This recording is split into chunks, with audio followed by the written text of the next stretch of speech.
جی ٹھیک ہے وانی صاحب، پہلے کوئی سگنیفیکنس تھی اور نہ اب کوئی سگنیفیکنس. جی ٹھیک ہے وانی صاحب، جیسے کہ سندس ملک نے کہا کہ بھارت کو اپنے اندر سے خطرہ ہے اور وہ جو ہے ہیومن ریسورسز جو ہیں وہ ایکسپورٹ کر رہا ہے، وہاں اس کو تنخواہیں دینے کے لیے پیسے نہیں ہیں.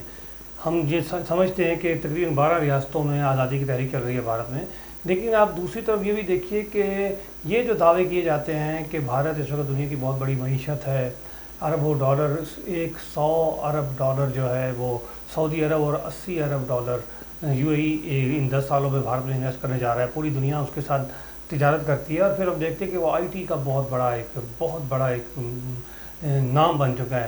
تو یہ جو ترقی ہمیں دکھائی جاتی ہے ٹیلی ویژن پہ اور میڈیا پہ بھارت کی، اور چاند پہ وہ چلا گیا ہے، اور لیکن اس کے برعکس جیسا کہ سندس ملک نے بتایا کہ وہاں صورتحال بہت ابتر ہے. آپ کیا کہتے ہیں؟ ماشاء اللہ جی، ہم بھی چاند پہ پہنچ گئے ہیں، ہم نے بھی اتنی ترقی تو کر لی ہے. تو نو ڈاؤٹ کہ میں نے پہلے کہا تھا کہ کچھ شعبوں میں ان کا جو ترقی ہے وہ ہم سے زیادہ یقیناً ہے. پھر سب سے بڑی بات ہے کہ جو انویسٹر ہوتا ہے یا وہ یہ دیکھتا ہے کہ پاپولیشن کسی ملک کی کیا ہے. تو اگر وہ ایک صابن کی ٹکیا بناتا ہے تو وہ پھر اگر انڈیا میں جاتا ہے تو 1 ارب 40 کروڑ کے قریب وہاں آبادی ہے، جبکہ پاکستان میں 25 کروڑ کے قریب آبادی. تو ان حالات میں یقیناً جو لوگ انویسٹ کرتے ہیں وہ اس چیز کو مد نظر رکھتے ہیں. تو یقیناً بھارت کیونکہ بہت بڑا ملک ہے، بہت بڑا آبادی والا ملک ہے ہمارے مقابلے میں، تو وہاں زیادہ انویسٹمنٹ ضرور ہوتی ہے. تو دوسرا یہ ہے کہ بدقسمتی سے ہمارا شاید بھارتی ہے یا دشمن جو بھی ہمارے ملک میں افراتفری پیدا کرتے ہیں، دھماکے کرواتے ہیں تاکہ ہم اٹھ نہ سکیں اور وہاں پر وہ کاروبار بہتر طریقے پر. دوسری بات ہے کہ 1 ارب 40 کروڑ کی آبادی میں ظاہر ہے سب کو روزگار فراہم کرنا یہ مشکل، لہٰذا ان میں سے بہت سارے لوگ یقیناً وہ بیرون ملک جاتے ہیں، ان کو وہاں روزگار مل رہا ہے، چاہے وہ سعودی عرب ہے، دبئی ہے یا امریکہ ہے. تو پاکستانی بھی ماشاءاللہ دنیا کے ہر ملک میں ہر علاقے میں، لیکن ہماری اتنی آبادی ہے وہ اس کے تناسب سے ہے. اسی طرح بھارت کی آبادی کیونکہ بہت زیادہ ہے، اسی لحاظ سے ان کا تناسب زیادہ ہے. تو یہ تو کوئی ایسا مسئلہ نہیں ہے کہ جس کو ہم یہ کہیں کہ ان کے زیادہ لوگ وہاں جا رہے ہیں ہمارے نہیں جا رہے. تو آبادی کے حساب سے دنیا میں یہ سلسلے چلتے جی ٹھیک ہے، بہت شکریہ. میں سب موجود تھے اسٹوڈیو میں مشتاق احمد وانی اور ٹیلی فون لائن پر تھی سندس ملک. A1 ٹیلی ویژن کے کشمیر ڈیبیٹ سے اپنے میزبان سید شہریار احمد کو اجازت دیجیے. اللہ حافظ.